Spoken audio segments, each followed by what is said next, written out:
Hey, it's me, Gunky, and welcome back to a team breakdown featuring the last team that we were using on the battle spot. And so I was going to call it Rain and Latias or whatever, but truthfully it ended up just being a Mega Latias team. They used some elements from Jamie Boyd's Malmo regional winning team and a few things that I tried out for myself, clearly saw weren't working in the way that I wanted, and the team kind of evolved. So we're going to just go through it together. And I'd like to thank you guys all for following through with this team in spite of all the internet troubles that I had.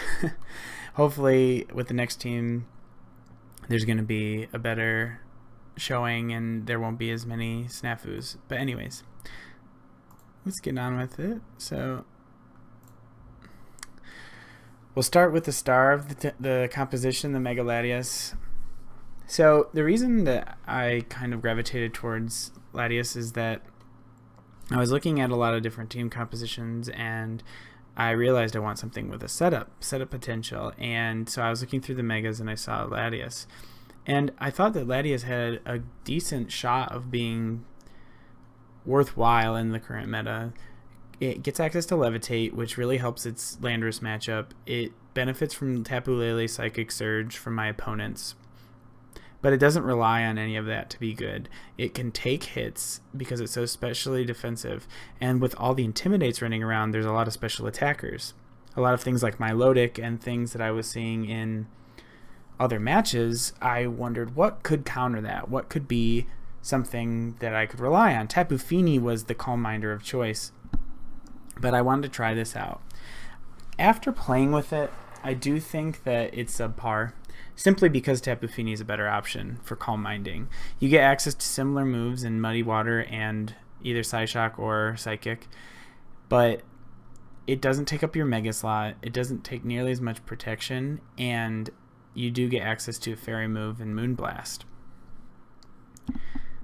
So looking at Mega Latias, just looking at the reasons why we spec'd into some of these defense and special attacks is mainly that Assault Vest Landorus, we can +1 guaranteed KO it with the amount of special attack we need, and honestly you don't need any more than that. As long as you can get one Calm Mind up and be able to kill the Landorus, it's pretty much set for the way that you need to play the rest of the game. And we can see here that a full special attack Tapu Lele is unable to hit KO as long as you get one of the Calm Minds up. Now, if you're unable to get that first Calm Mind up before it hits you, you have to be careful. And sometimes, I think one of the games we watched, the positioning was against a Tapu Fini who was Moonblasting, and I couldn't get out from under it. And I think that's one of the main shortcomings of this Pokemon, is he's weak to the Fairy type, which is pretty much everywhere, and why not just run a Tapu Fini instead? It has better typing for the current meta, and it does the same thing, essentially, if you wanted to, without taking up your Mega slot. I was still pleased with it. I really liked having the Mega Latias and just having a niche pick, something different, but ultimately, looking back, I don't think that this is a good call. To sit alongside it, we brought a couple of Jamie Boyd's Pokemon originally, and Alolan Persian has been probably the main all-star of this team, I would say. Very underrated as a Pokemon in general, I think, in this meta. Able to pick up quick kills on Mega Metagross and deal decent damage to a lot of the main threats, especially if they're going for something greedy like a Dragon Dancing Tyranitar or Sword Dancing Landorus or Dragon Dance Charizard X. It can output a lot of damage. And Jamie Boyd's Persian, and when I originally ran it, it had Icy Wind as another means of speed control. But as the team tweaked a little bit, I realized that I needed a way to deal with Trick Roomers as well as setup Pokemon. And I wasn't going to run anything else on my Togekiss, and so I switched over to the Tailwind on the Togekiss, gave me the speed control, and the Taunt was what I added to Persian, and I think that was the right call. I think you have to make slight adjustments based on your team composition, and Jamie Boyd probably had more usefulness in Icy Wind than I did, but I don't think I ever used it a single time when I played with it. Parting Shot is an amazing attack. I think that its usefulness is very high, but Alolan Persian I think sat better next to better Pokemon to set up than just the Latias. Unfortunately, the way it worked out was that Persian was doing more of the work than sometimes the set of Pokemon I could get in, but I'd be very pleased to play with this Pokemon again. And finally, the last Pokemon that I ended up keeping on the final team that was from Jamie Boyt's, which originally I didn't have as Jamie Boyt's, was Tapu Koko. And the reason I really like this is just what I think Jamie Boyt really points out in some of his videos, if you watch him, is that this Tapu Koko is able to OHKO a Tapu Lele in Psychic Terrain when they feel safe to attack. And there's so much momentum you can generate in a best of one with that kind of tempo shift. Leading Tapu Koko and Persian versus a Mega Metagross, a Tapu Lele lead, getting the 2-1 hits can basically stop your opponent dead turn 1 and just end the game if everything goes according to plan. Obviously, since this has happened and this has been a couple months now, more higher level players might be expecting this. So it's not that element of surprise that Jamie Boyt originally ran into, but on Battle Spot, people are not as informed, and I was very pleased with this. There's other statistics you can look at in terms of why the special attack and everything, but the 44 attack was what was necessary really to get the OHKO on the Tapu Lele, and I think that me lifting this directly from Jamie Boyt, I'm not going to belabor the point of talking about the spreads. Go look at his video on the Malamo Regional winning team, and if you want more info, he does a much better job of explaining it considering it's his. So originally I brought the rain in Ludicolo and Politoed, but here I just really want to talk quickly about the reasons why I started and stopped it. And the pros, it did have a great matchup in Incineroar, and a lot of times my opponents wouldn't bring Incineroar, which was a major problem for Mega Latias, especially if they had Dark EMZ or Incineroar EMZ or something like that. I had a very difficult time dealing with that. The Helping Hand is an ability I really liked, especially with Tapu Koko, but the fact is I never led Politoed Tapu Koko.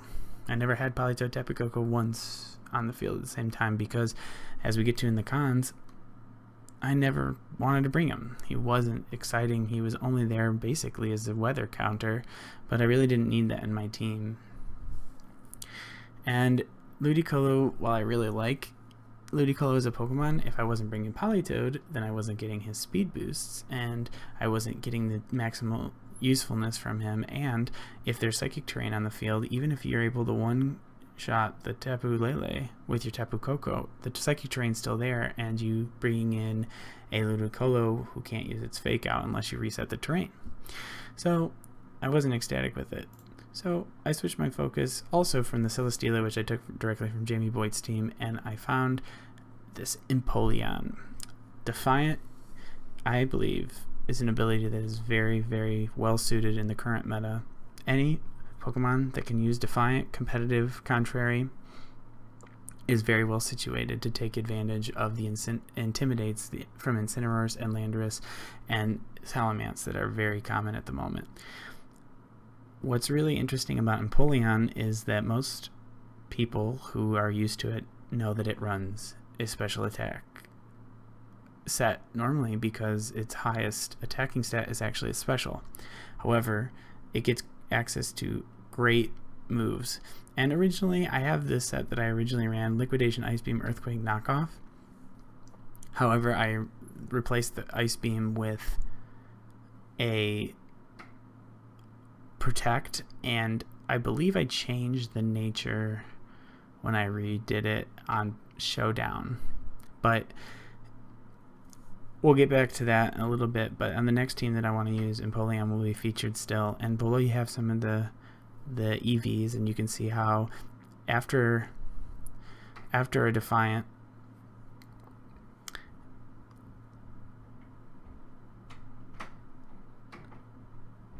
Liquidation is able to pick up KOs on both Incineroar and Landers, and a Hydro Vortex, after getting a Defiant boost, can OHKO both of the Tapu Koko and Tapu Lele, which is amazing. And having just great move coverage, it filled this niche in my team very well, and it takes a lot of people by surprise. I think it's a warranted inclusion on anyone who's looking for a bulky water. I know Milotic is filling out that role for most people right now, but I think Empoleon is secretly sitting back here, potentially even better than the Milotic. The biggest disadvantage is that it doesn't have a self-healing move, but I think that the steel typing makes this worth looking into. Obviously that bodes poorly for its Landorus matchup, but it does help it out in what my team needed at least.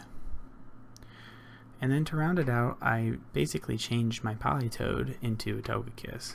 I really like Togekiss. I really like playing with it. I think it suits my playstyle really well, and it's a pretty standard set. The Follow Me's really let my Latias or my Volcarona, which we'll get to, set up well, and the Air Slash with Serene Grace having a 60% chance to flinch is obviously, 60% chance is not great, but having it's the best that you're going to get, of course, but between that and the ability to survive hits with my bulkier Pokemon, it does its job really well in offering support, and I believe Follow Me is probably more important than the Helping Hand was, because this team is not so offensive.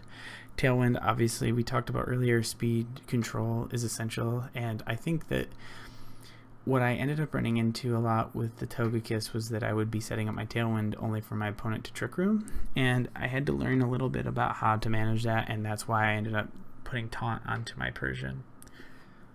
And some of these EVs, you can see that Rock Slide will not be able to hit KO the Togekiss, and I'm able to survive a Volt Switch from a Tapu Koko. Now this is a Life Orb Tapu Koko.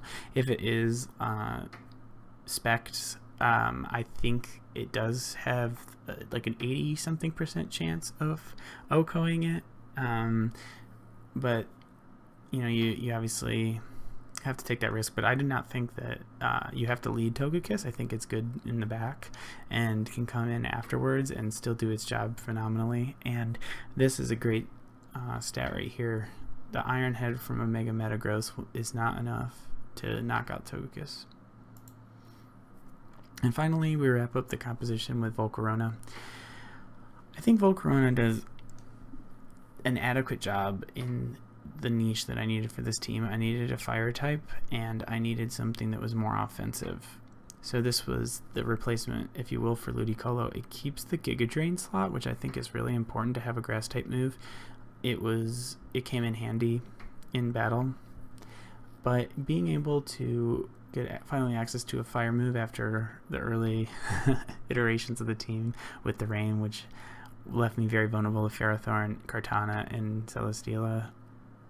Maybe not Celesteela as much if I had my Tapu Koko, but other steel types were just very difficult for me to deal with the lack of fighting move or fire move, and Volcarona fits that niche. I'm not in love with this Pokemon. I don't think that its typing is very well suited for the meta as is.